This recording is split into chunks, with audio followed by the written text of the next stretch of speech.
Bonjour les amis. La dernière fois, nous avons parlé de l'importance de la mastication.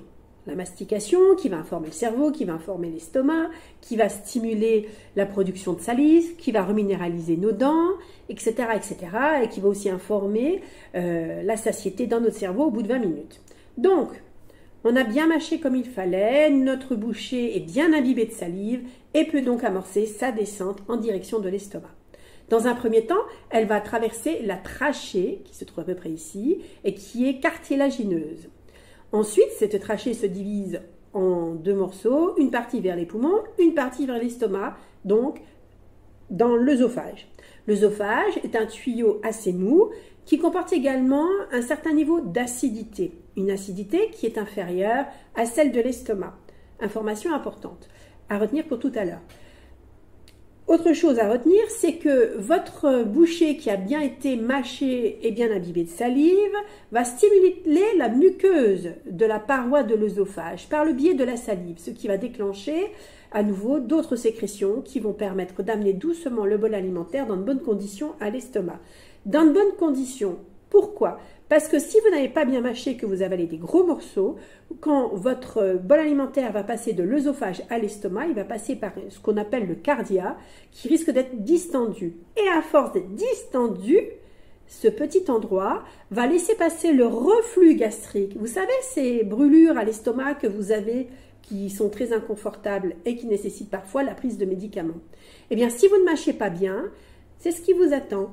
Des reflux gastriques parce que le cardia va être malmené. Ce n'est pas la seule raison, bien sûr, mais c'est une des raisons. Donc, tout se passe bien, le bol alimentaire passe dans de bonnes conditions de l'œsophage à l'estomac, et là, un autre travail commence, celui de l'estomac. On avait envoyé les informations lorsque nous mâchions au cerveau du menu que nous mangions, qui lui a envoyé à l'estomac l'information de la chimie nécessaire à la digestion de notre bol alimentaire. Donc, dans l'estomac, il y a 3 zones. Vous savez, ça fait comme un haricot, comme ça. Vous avez le fundus, qui est la première partie, là où arrive votre bol alimentaire. Vous avez le corps de l'estomac, qui est donc la grande courbure de l'estomac, pour arriver ensuite, une fois que tout est bien malaxé, à l'antre pylorique.